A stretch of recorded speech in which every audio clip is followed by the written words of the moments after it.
Hey, hey! Internet, that's the best line from the new Star Wars movie, by the way, if you hadn't seen that. Hey! It was whatever. My favorite one. Hey, I'm here again with another video on the Preacher's Bible. By the way, welcome to the House of Prayer again. But I wanted to do one. I've been in this daily, and the more I use it, the more I just fall in love with this Bible. It makes me so happy. I've been writing like crazy in it, and then I got to preach from it last Saturday night. I'm preaching from it again this Saturday night, and I just loved everything about it. And so my previous video where I'm like, I would like notebook paper in the back and footnotes, yeah, that stands, but I think after using it, I would rather have the addition of the footnotes. Just at the bottom, and if that has to take up a little bit more, space, so it's a little bit thicker, then I mean, maybe compromise the concordance for the notebook paper would be nice. But it was nice to be able to kind of use it. There was more room in the gutter, I guess, than I realized for writing. Honestly, the last Preacher's Bible where it's like, yeah, it'll be in the pulpit, and it still will be, and I'll use it, and I use it for like specific things, especially when I'm in larger series that are focusing on the same passage. Those things come in handy. But this guy was just a dream with me Saturday. I just remember being like a giddy little kid. Oh, it's so perfect. It's so perfect. And so this thing is amazing. I will mention, because I don't think I mentioned it in the last video, the original Preacher's Bible, obviously it's bigger, the GSM, the paper, like everything about these two are completely different. Made in China, printed and bound there. And it's nice. It's going to have issues if you don't treat it nice. If you treat it like one of your other little Bibles, then it's going to fall apart at the edge lining there. But if you're aware, just treat it nice and open it nice, and don't abuse it, and it will last. And so both of mine have held up pretty good. I don't know how long I've had them, but they've held up fine for me. I think I had to glue one corner back where the edge lining was coming up here, where the leather liner is glued in between the cardstock. And I had to glue one corner back so far. But other than that, like, no biggie. I got into like the typeface and the differences in the last video. I'm not gonna waste time doing that, but it is a smaller Bible, and this is my pulpit actually. And so it's from Hobby Lobby. Breakfast tables, I get, they're like in style, but I mean, for me too, like, they were cheap. It was like 70 bucks instead of like spending hundreds on a pulpit that didn't even look as cool. And so anyway, I've been in pulpits that have like room for days, and this would fit on it no problem. But typically on here, you have this bottom half. You can put like notes or something up there, but this part is unused up here. And so I really want something that's going to like leave room for me, because I'll either have a sheet of paper, or I usually preach out of this notebook. It's a Chic Sparrow E-Class that my wife got me in a specific leather that is not available right now. So that's why I hadn't done a video on this one, because they're sold out at their website. But this is what I've been using consistently for my preaching. And I like the A5 size because it lays mostly flat. And so you can see there, like, there's a little bit of drippage over the edge. So size, when it comes to your Preacher's Bible, like for me, like really, really matters in this spot. And so it's a little bit smaller than the Bibles that I had been using for preaching, definitely smaller than that big old Preacher's Bible. But hey, I made it work because I do like them, and like I said, they serve a specific purpose. So this is my usual teaching setup. It's Bible on the left, notes on the right, and I can just go back and forth between all these. I usually have tabs in here so I can just like lightning fast go back and forth between things, and I don't, like, time in the pulpit is valuable, and the last thing I want to be doing is like, it's in here somewhere, and then, get off into like story land that doesn't even have to do with what the sermon is. And so anyway, the first thing I like about it is the size. It's a little bit smaller than what I have been using on a regular basis, which is the 32 GSM Allen readers. Now, I had started out, some of you probably already know this, but I started out preaching in the Cambridge Wide Margin, which is itty bitty font, and it's paragraph format. And so for me, like, my eyes would just get lost. I'm like, wait a second, where am I started? And even after like long times of preparation, still getting lost in that format. And so these 32 GSM Allen readers, when they came out, I think 2015 maybe, no one was really buying them up. And then they were sitting on everyone's website forever. And I was like, man, I don't have a New American Standard Allen that I like, but then they went on sale. And I was like, wow, that price for an Allen reader, for an Allen New American Standard that's double column, I'll probably like that one better than the single column. I'll give Allen another shot. So I bought this for the sole purpose of, I'm gonna beat this up and just use this. It's cheap, and I didn't think that I needed another New American Standard anyway, because I was pretty happy with the wide margin, even though I'm getting lost with it in teaching. But this ended up being a beautiful format. It snuck up on me. I didn't expect it to be like awesome in the pulpit. And so it's like nice, big, clear font, double column, center reference, with just a nice traditional typeface that I still love, and room for cross references and writing a little bit in the margins, notebook paper in the back. I started teaching from it, like, whoa, I really like this. And so this has been a faithful friend in the pulpit for several years, and I really think this is going to replace it. And so thank you. I'm going to continue to study in this one, but this is going to be my main preaching Bible, no kidding. And it's bound in Youngblood, so it's unlike any other Steadfast edition that has come out. So when you think of the quality of a Youngblood bound Allen, or a Schuyler who's also bound in Youngblood, Cambridge is bound in Youngblood. When you think of the quality of those guys, this should be in your mind as equal beautiful quality. It's just a great Bible, printed and bound at the same place that many of the other great editions that we all love. So quality is not an issue. The only thing that I will say is, from using it for about a week and a half or 2 weeks now, where it says New American Standard, a little bit on the Steadfast logo is starting to, and I think it's because when I open it, my hand's always just around that area, but it's starting to fade quicker than normal Bibles that I'm used to. It doesn't seem like it's really like, well, this one's not set in there either, but I mean, it was done at Youngblood, so it seems a little uncharacteristic for the gold lettering to be coming off so quick. But honestly, that's just a normal part of using your Bible, and it's going to happen eventually anyway. And so just because it happened in like a week, I'm like, oh, okay, it's not completely off, but I mean, it's starting to wear, and you can see that on the spine. Anyway, let me show you these two typefaces together, because a subscriber had asked to like see them side by side, and you'll see that the readers is a little bit wider. Still been very functional for me in the pulpit, but just a little bit wider. And when I look just as an artistic eye and things that I'm used to, I prefer the typeface of the Allen reader. But then functionally, like using the Preacher's Bible, writing in it and preaching from it, reading from it, and like speaking and stuff, you know, I love everything about it. It was like the perfect companion in the pulpit. And you've been good too, so we're still friends.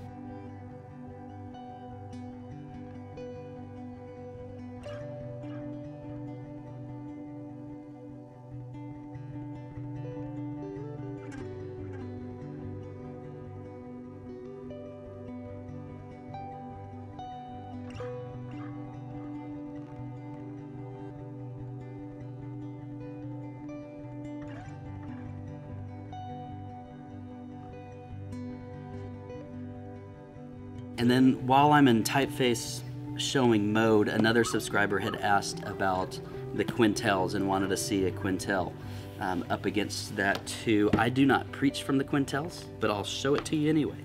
And that way you can get a feel for it. The Quintel's double column paragraph format. And so because of the paragraph format, I've never preached from it. It's been more of a personal at-home prayer Bible, which if you've seen my How I Mark My Bibles update video, the second video I did, that's more recent, then I get into how I mark my Quintel up and spend time in it in a more prayerful posture. But there's the typeface on those guys.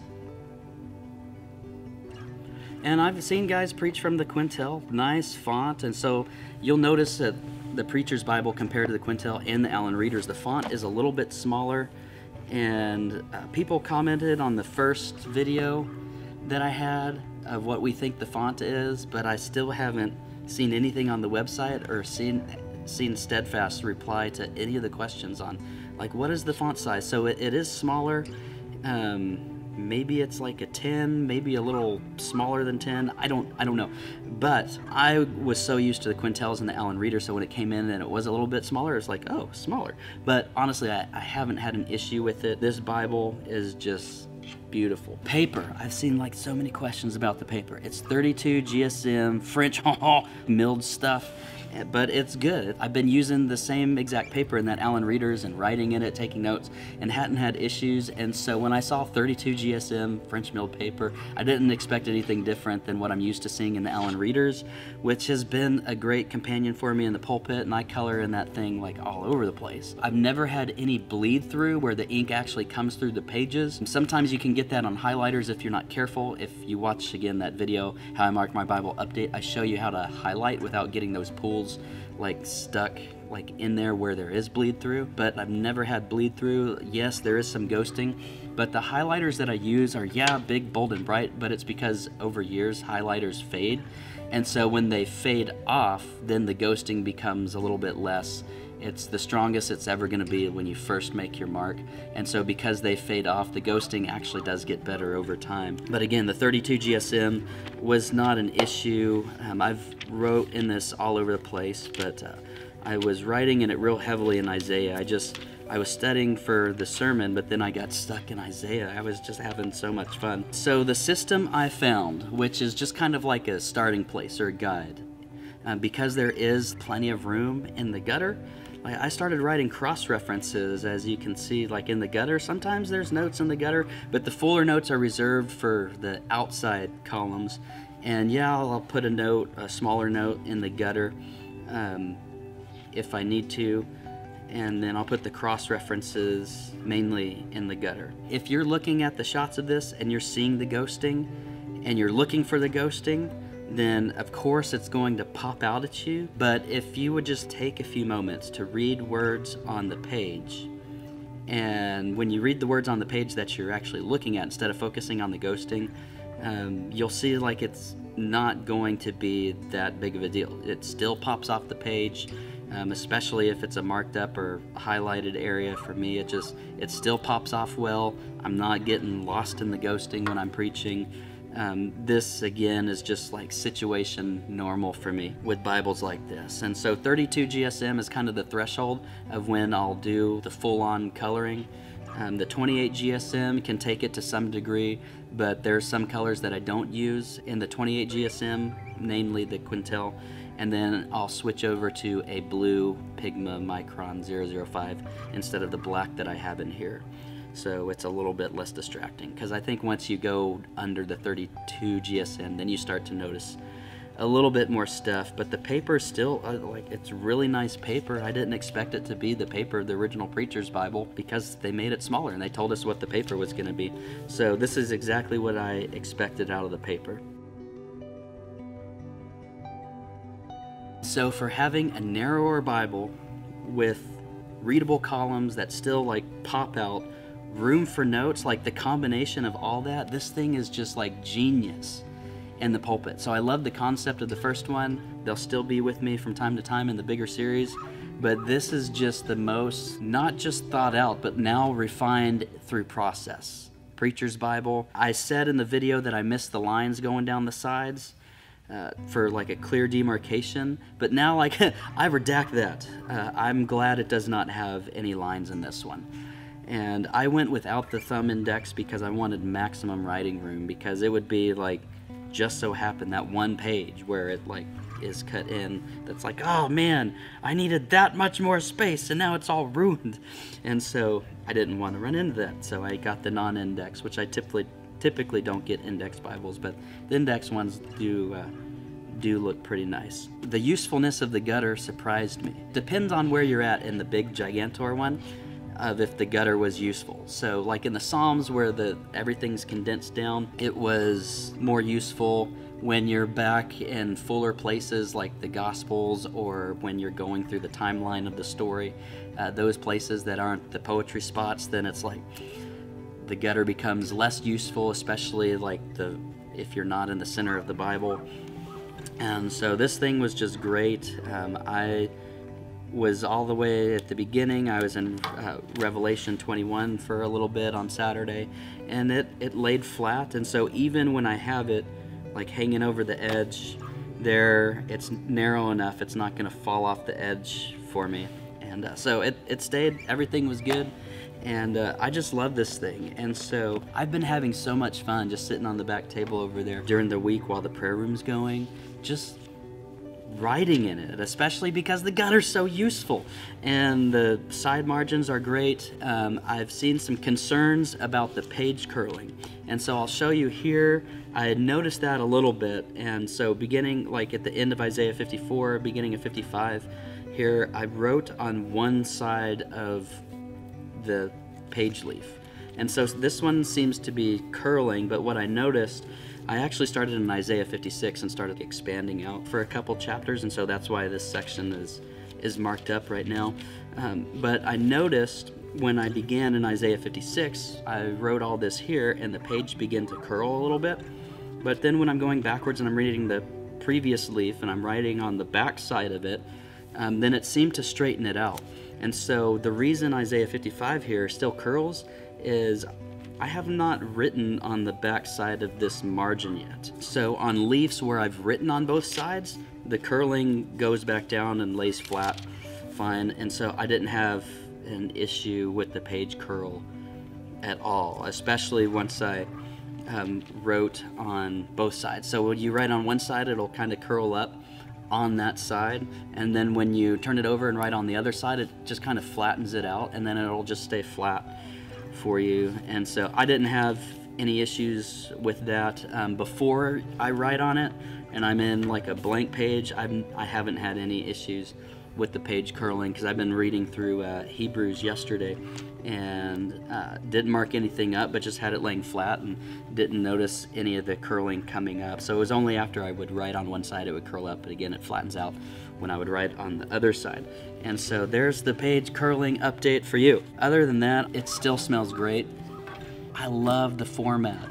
I absolutely love it. It's so useful. Everything about this Bible is just an absolute pleasure. And I know they didn't print many for this first running. I assume they'll print more, but I think they only printed 1,000 of them. And so if you're on the fence, get off the fence, because they're gonna be sold out. And then they're gonna start going to out of print prices until they can get them back in stock. But anyway, I'm in love, you guys. I'm in love. This is a great Bible. Hey, so I just got finished filming the video. I forgot to answer a question. Oh, wow. That was awful. I forgot to answer a question about the Preacher's Bible. Like, can I get this Bible if I'm not a preacher? A few folks have asked me from the first Preacher's Bible and then this one, like, I'm not a preacher. Should I get this Bible? Yes, you should. If I wasn't a preacher, or if I ever become not a preacher, does that make sense? I would use it no matter what. There's nothing like it, a New American Standard, as far as just space for notes and an easy format. It is verse by verse, so that helps out teachers. That might help you find the verse. If someone says, turn to this passage, it might help you find it faster than a paragraph format. I think you would enjoy it. You don't have to be a preacher to enjoy this beautiful Bible. And so anyway, I didn't want to film and then not answer that, because that's actually a pretty major question that comes up. I can't believe I farted that one out of my brain, but it came back. All right, that's the updates for now. If you want to see more of the details and you missed the first video, then I have the first video where I get into the details. This is just kind of like my afterthoughts after I've been using it for a while, after I've been writing in it, and after I got to preach from it once. I can't wait to do it again. This is a great Bible. That's it. Thanks for joining me for another video. If you like the music playing underneath this video or any of my videos, it's all available for download at forloveoftheword.bandcamp.com. And I would be honored if you would pray about supporting my wife and I in full-time ministry. One of the ways that we do support ourselves is our YouTube channels. Obviously, you know mine if you're watching this video. My wife's is under Allie Brown, ALIBROWN. We both have been blessed to have been able to be on YouTube and get to know you guys and have that be a source of our income so that we can be in full-time ministry and focus on the things locally that the Lord has us focusing on. So I would be honored if you would pray about supporting us, even for as little as $2 a month. If you'd visit my Patreon page at the end screen, or that link will be in the description as well. And thank you guys so much for watching another Bible review on the Preacher's Bible. I know I go like nuts on these things, and the Preacher's Bible has its own playlist, but these things are so nice, y'all. They're so nice, and especially this one, because it's been refined so well. If they put footnotes in it and notebook paper, I'll be ecstatic about that, but I mean, it's not a complaint. It's just a out there desire. With the space and the gutter being so useful, honestly, I was thinking to myself, like, I could do without notebook paper if more guys want concordances. Wouldn't be that big of a deal, but I would still love the footnotes so it didn't feel so, like, empty's the wrong word, lonely, I guess? Wildernessy? It didn't feel like such a wilderness, like, reading this one, because the footnotes are nice, and I consider them a vital part of the Bible, especially a note from a translator saying, like, this is the literal interpretation of this is how other manuscripts like have this portrayed. And so that's valuable information for me as I'm wanting to understand what Scripture says.